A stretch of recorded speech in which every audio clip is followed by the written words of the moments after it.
This is for the betrayal. Bring it all down. Back in 2003, I was 27 years old and had been married to Jessica for about 4 years. Our relationship seemed solid enough. We had our disagreements like any couple, but I genuinely believed we were building something lasting together. We just finished visiting her family in another state and were making the long drive home. The entire morning, Jessica had been wearing this peculiar smirk, like she was holding on to some private joke that only she understood. Every time I asked what was amusing her, she'd just flash that same mysterious smile and say, "Nothing important, honey." Something about her demeanor made my stomach twist with unease, but I convinced myself I was being overly paranoid. We stopped at this decrepit gas station far off the main highway, the kind of forgotten place that looked like it hadn't seen proper maintenance in decades. The fuel pumps were covered in rust, the small building's paint was peeling everywhere, and there was a flickering neon sign that barely illuminated the cracked concrete. The moment we parked, Jessica turned to me with that same disturbing smile and asked me to go inside and get her some coffee. Her tone was sickeningly sweet, almost theatrical, and it sent an immediate chill racing down my spine. Despite the growing anxiety gnawing at me, I brushed off my concerns and headed inside to fetch the coffee, completely oblivious that I was about to step across the threshold into a living nightmare. The interior of the gas station was absolutely depressing. The air felt thick and stagnant. Every footstep I took echoed through the empty space, and the fluorescent lights flickered constantly, casting weird shadows on the worn linoleum floor. I filled a paper cup with coffee from a machine that looked like it hadn't been cleaned in months, watching the grimy clock on the wall and wondering why I felt so profoundly unsettled. The whole place had this ominous atmosphere, like something terrible was about to happen. When I finally pushed through the heavy glass door to return to our car, my heart immediately began pounding as I scanned the parking area for Jessica's familiar figure. But there was absolutely nothing there. No trace of Jessica anywhere. No sign of our vehicle. And when I frantically searched the spot where I'd left my overnight bag in the back seat, everything had completely vanished. My wallet, my cell phone, my identification, my clothes, every single personal belonging I owned had disappeared without a trace. I stood there in complete shock, clutching that cup of coffee like it was the only real thing left in the world. Then my phone buzzed with an incoming text message that sent a wave of pure terror crashing over me. The message read, "Let's see exactly how long it takes you to make it home. Consider this an entertaining challenge for both of us." There was even a little kiss emoji at the end, as if this devastating betrayal was nothing more than a playful game to her. I immediately tried calling her number, desperate for some kind of explanation or clarification, but every single call went directly to her voicemail. I must have called at least 60 times over the next hour, leaving increasingly frantic and pleading messages, but she never once answered. I remained standing in that desolate parking lot, holding a cup of coffee that was rapidly growing cold, trying to comprehend the magnitude of what had just occurred. My entire existence had been completely erased in the span of maybe 10 minutes.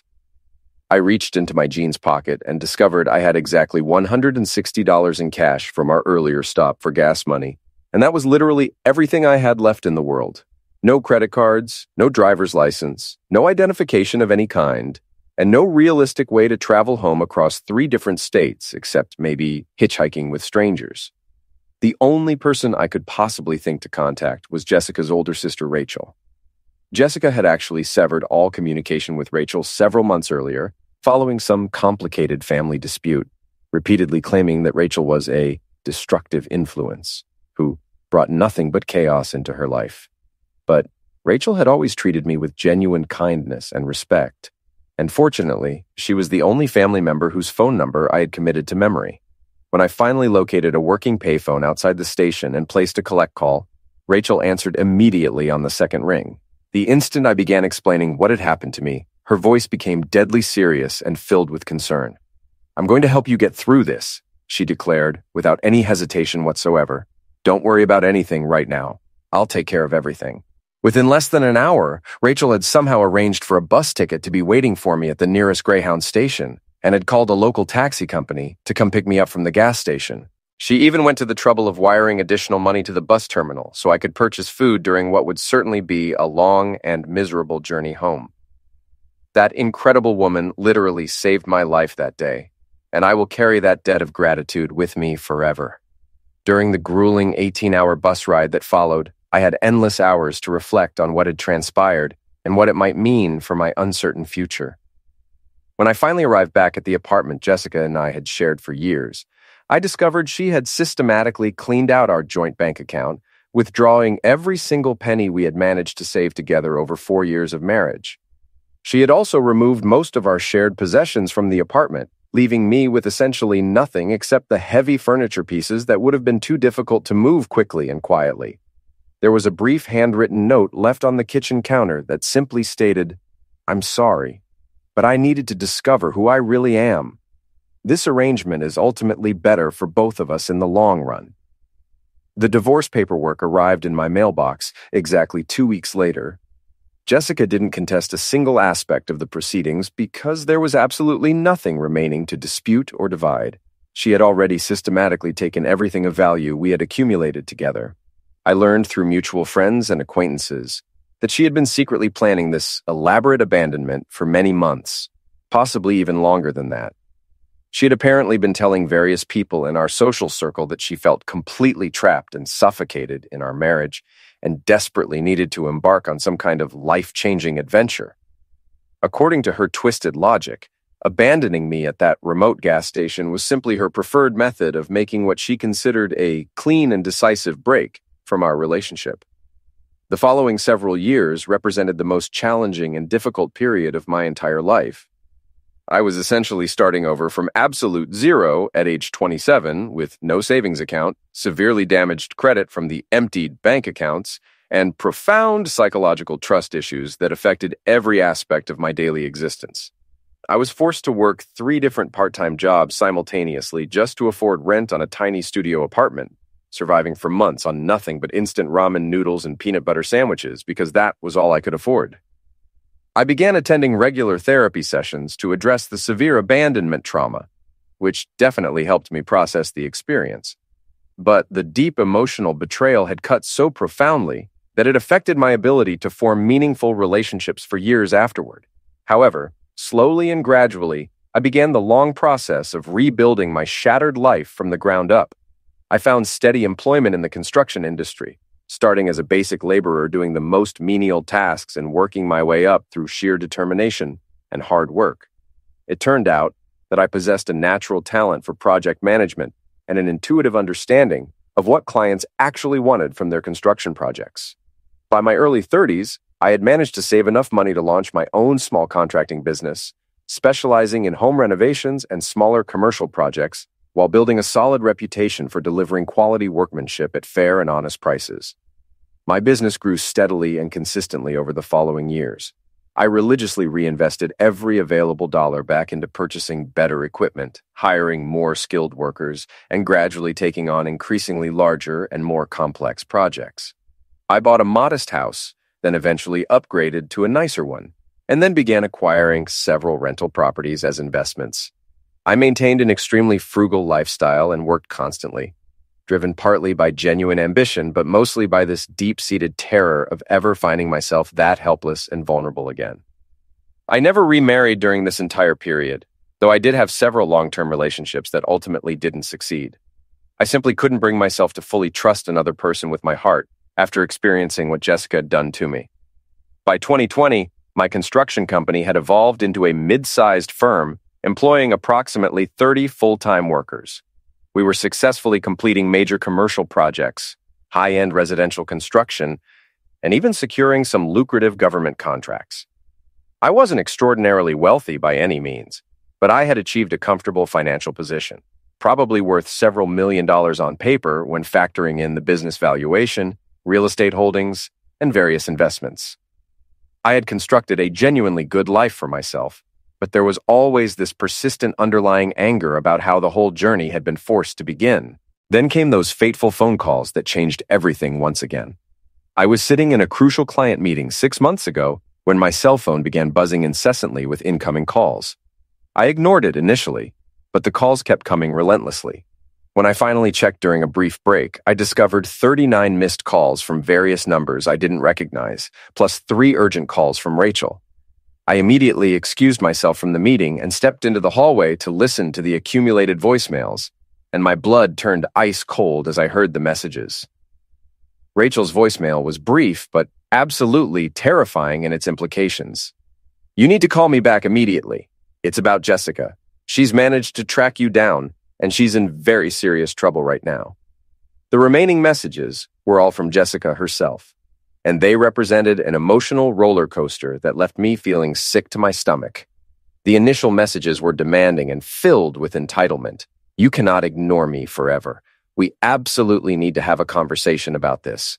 Then they gradually became more desperate and manipulative. "I understand that I hurt you terribly, but you're still technically my husband in some ways. I made one terrible mistake years ago. You owe me at least the courtesy of listening to what I have to say." The final batch of messages were pure emotional manipulation. "I'm about to lose absolutely everything I've worked for. Please, I'm begging you to help me. Remember how deeply we loved each other once upon a time?" I immediately returned Rachel's call, and she provided me with a comprehensive update on Jessica's current situation. Apparently, Jessica had remarried approximately 5 years after our divorce to some man named Marcus. Together, they had purchased an expensive house that was far beyond their actual means, accumulated massive debt through credit cards and various failed investment schemes, and were now completely drowning in financial obligations they couldn't possibly meet. Their house was already in active foreclosure proceedings. They owed hundreds of thousands of dollars to multiple creditors, and Marcus was apparently putting enormous pressure on Jessica to reach out to me, because he had somehow learned through mutual connections that I had achieved significant business success. "She's been actively searching for you for many months," Rachel explained with obvious concern in her voice. "She actually hired some kind of private investigator to locate your current address and gather information about your business. She knows everything about your company, where you live, how much you're probably worth. She's absolutely desperate for money." I agreed to meet with Jessica face to face, partly out of genuine curiosity about what she might have to say, but mostly because I recognized that this confrontation was completely inevitable and needed to happen sooner rather than later. We arranged to meet at a small roadside diner the following morning. I insisted that Rachel be present as a witness to whatever transpired, and Jessica reluctantly agreed to this condition. Walking into that diner felt completely surreal and dreamlike. Jessica looked noticeably older, which was natural given the passage of time, but she also appeared worn down and exhausted in a way that suggested many years of chronic stress and consistently poor life choices. She was accompanied by Marcus, a nervous and fidgety man who kept constantly adjusting his wedding ring and avoiding direct eye contact. The moment Jessica spotted me entering the restaurant, she immediately launched into an elaborate performance of crocodile tears and remorseful expressions. "Oh my God, just look at you!" she exclaimed, as if she was genuinely delighted to see me after all these years. "I always knew deep down that you would become incredibly successful. You look absolutely amazing." The blatant manipulation was so transparent and obvious that it was almost insulting to my intelligence. I took a seat directly across from them at the worn booth and immediately cut straight to the heart of the matter. "What exactly do you want from me, Jessica?" She launched into what was clearly a carefully rehearsed speech about how abandoning me had been the single biggest mistake of her entire life, and how she had grown tremendously as a person during the intervening years. She actually had the audacity to claim that leaving me stranded at that gas station was merely her misguided way of forcing both of us to develop genuine independence, and that she had supposedly always planned to return for me eventually. According to her completely twisted interpretation of events, she was actually doing me an enormous favor by traumatizing me into becoming financially successful. When I pointed out the obvious fact that she had systematically drained our shared bank accounts and had never once attempted to contact me during the past 20 years, she had the unbelievable nerve to respond. "I knew in my heart that you were emotionally strong enough to rebuild your life from scratch. I was actually protecting you from making the same terrible financial mistakes that I was making at the time." Finally, Marcus gathered enough courage to speak up and reveal what they had actually come to accomplish. "Look, here's the situation. We desperately need $175,000 to prevent the foreclosure and pay off some extremely urgent debts. You've obviously achieved significant financial success, so this amount probably isn't tremendously burdensome for you personally. Jessica has told me that you two shared something really special together, so we were hoping you might be willing to help us through this difficult period. The sheer entitlement and audacity of their request was absolutely breathtaking. They had spent months tracking me down after 2 full decades of complete silence, not to offer any kind of genuine apology or attempt to make amends for past wrongs, but solely to ask me for a substantial amount of money. Jessica sat there nodding enthusiastically, as if this outrageous request was completely reasonable and justified. I calmly reached into my leather briefcase and withdrew a thick manila folder that I had carefully prepared after receiving Rachel's warning call. I had spent considerable time researching their current financial situation, and what I had discovered was even more promising than I had initially hoped. "It's quite interesting that you would specifically mention your house," I said in a measured, controlled tone, "because I actually have some legal documents here that might be of particular interest to both of you." I deliberately opened the folder and spread the official paperwork across the table's surface. Jessica's face immediately turned completely white as she began to recognize exactly what she was looking at. "I purchased your mortgage from the bank exactly 3 weeks ago," I continued calmly, "along with most of your other outstanding debts and financial obligations. It turns out that when you maintain excellent credit and possess liquid assets, financial institutions are extremely willing to sell non-performing loans at significant discounts." The silence that descended upon our table was absolutely deafening. Marcus began stammering something incoherent about consulting lawyers and potential legal challenges, but I calmly interrupted him before he could continue. "Everything documented here is completely legal and above board. I am now officially your primary creditor for approximately $340,000 in total outstanding debt. The existing foreclosure proceedings will continue exactly as scheduled, and you have exactly 30 days to completely vacate the property." Jessica finally found her voice and began screaming accusations about how this was nothing but petty revenge and how I was a heartless monster for doing something like this to her. I simply maintained my calm smile and replied, "You taught me many years ago that sometimes you need to be creative and resourceful when solving complex problems. Consider this an important learning experience for both of you."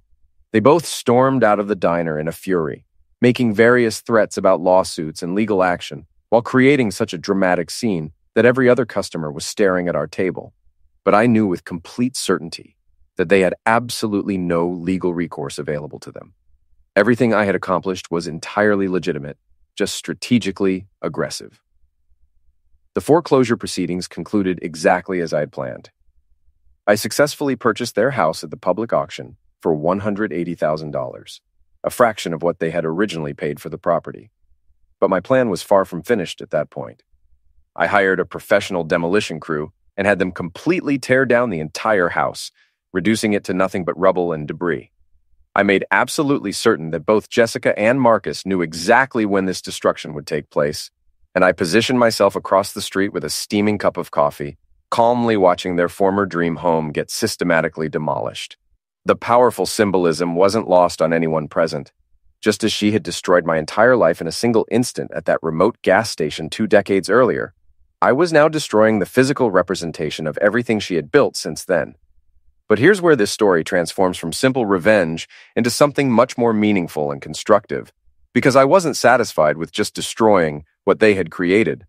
I wanted to build something genuinely positive and lasting from all this accumulated pain and suffering. On the cleared lot where their house had once stood, I designed and constructed a small residential community of affordable housing units, specifically intended for single parents who were escaping domestic violence or other toxic relationship situations.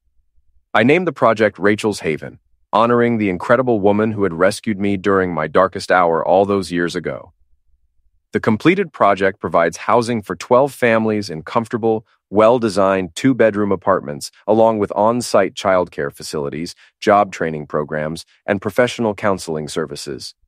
Every single person who lives at Rachel's Haven has experienced some version of what I went through: betrayal, abandonment, or systematic misuse by someone they had trusted completely. We now maintain a waiting list with over 200 qualified applicants. We screen potential residents very carefully, but our evaluation criteria aren't based on traditional factors like income levels or credit scores. Instead, we focus on their demonstrated commitment to rebuilding their lives and their willingness to help other residents do the same. Jessica contacted me approximately 3 months after the demolition, calling while sobbing hysterically and begging me for assistance. Marcus had abandoned her immediately when he realized that their massive debt wasn't simply going to disappear, and she was now living alone in a cramped studio apartment, working 2 minimum-wage jobs simultaneously just to cover her basic expenses. "I know you must hate me completely," she managed to say through her tears, "but I'm absolutely desperate right now. I don't have anyone else left in the world to turn to for help." I allowed her to finish her emotional plea, then responded calmly, "You're welcome to submit an application for housing at Rachel's Haven, just like any other potential resident.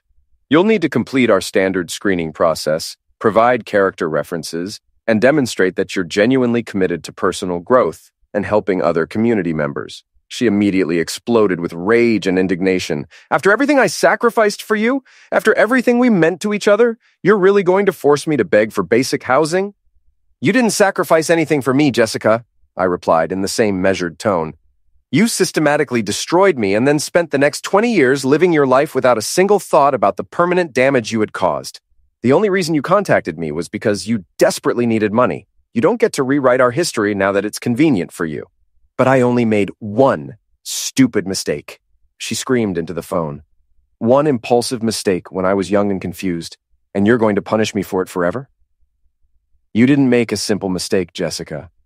You made a calculated, deliberate choice to completely destroy someone who genuinely loved you. You planned it for months, executed it perfectly, and then lived with the consequences happily for 2 decades. Now you get to experience what it feels like when your choices catch up with you." She hung up on me abruptly, but she did eventually submit an application to Rachel's Haven several weeks later. Her application was ultimately rejected, not by me personally, but by our resident committee, which includes several people who have lived through similar experiences of betrayal and abandonment. They unanimously felt that she wasn't genuinely committed to the personal growth and community support that our program requires for success. The last information I received about Jessica indicated that she was still struggling financially, still blaming everyone around her for her problems, and still refusing to accept real responsibility for the choices she had made throughout her life. Meanwhile, Rachel's Haven continues to flourish and expand.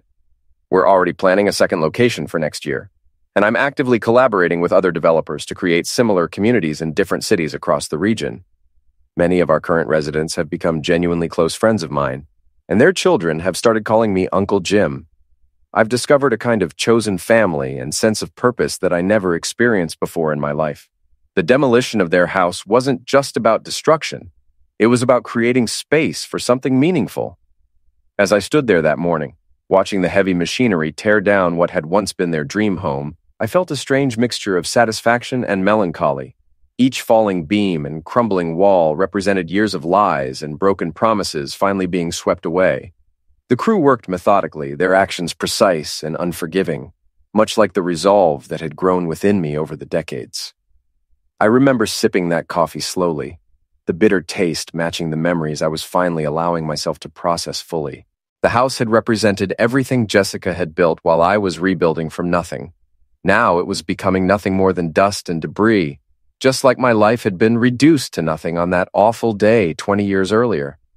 But the real work began after the demolition was complete.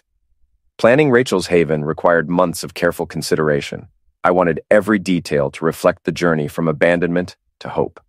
The apartment layouts were designed to feel like homes, not temporary shelters. Each unit had large windows to let in natural light, because I remembered how the darkness of that gas station had felt so oppressive. There were community gardens where residents could grow their own food, giving them control over at least one aspect of their lives.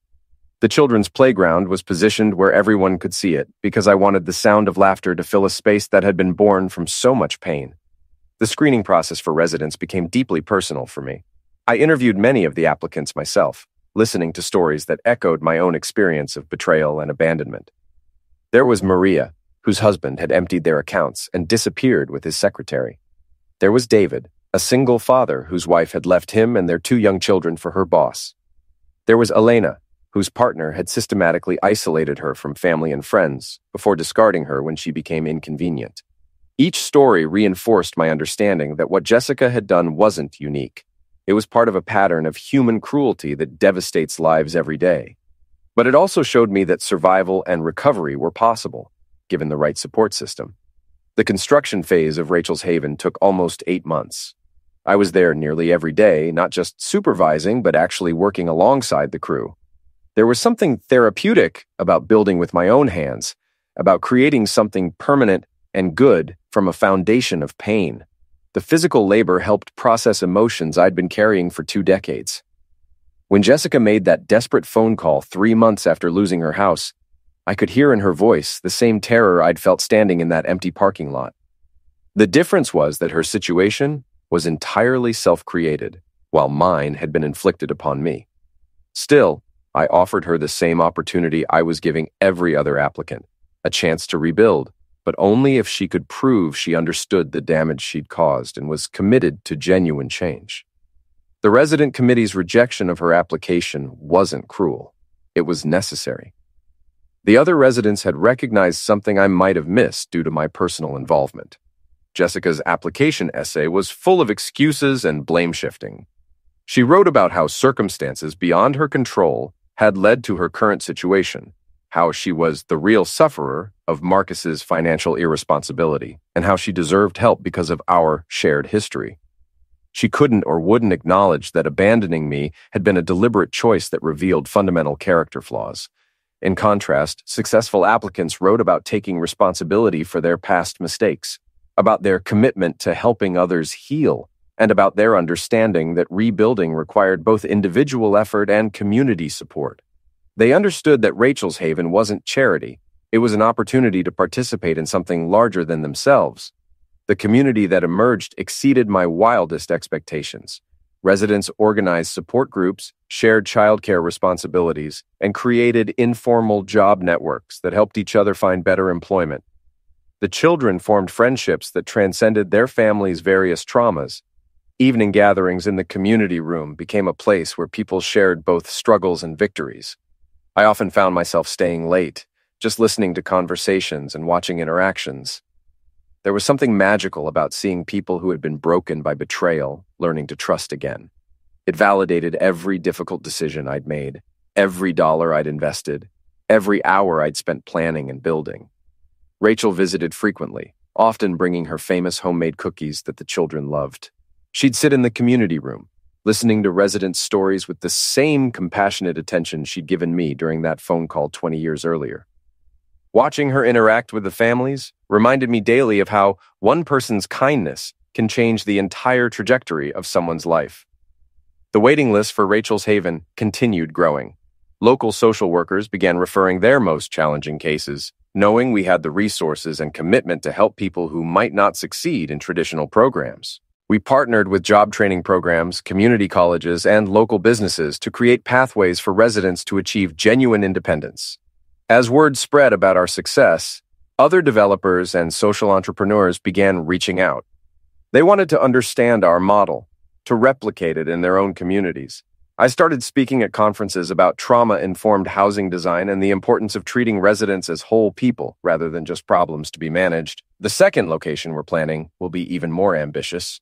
We've secured a larger plot of land that will accommodate 20 families, plus space for a community center with meeting rooms, a commercial kitchen for job training, and offices for on-site counseling services. The waiting list already has enough qualified applicants to fill it twice over. I still think about that terrible day at the gas station sometimes, usually during quiet moments at Rachel's Haven when I'm watching children play or listening to residents share their progress. For many years, it represented the absolute worst day of my existence, the moment when everything I thought I knew about life completely fell apart. But now I understand it differently. It was the day I learned that human beings are capable of unimaginable cruelty, but also the day I discovered that I possessed strength I never knew existed within me. It was the day that ultimately led me to create something beautiful and meaningful from something initially terrible and destructive. Jessica gave me the greatest gift imaginable, though she certainly never intended to do so. She showed me exactly who I never wanted to become. and provided the motivation I needed to develop into someone genuinely better. Sometimes the most devastating betrayal can become the foundation for the most meaningful form of revenge, not the destructive kind that tears things down, but the constructive kind that builds something lasting and beneficial for others. I'm 47 years old now, and for the first time in my adult life, I genuinely feel like my existence makes complete sense. That scared, abandoned 27-year-old man standing alone in that empty parking lot could never have imagined that his absolute lowest moment would eventually transform into his greatest triumph.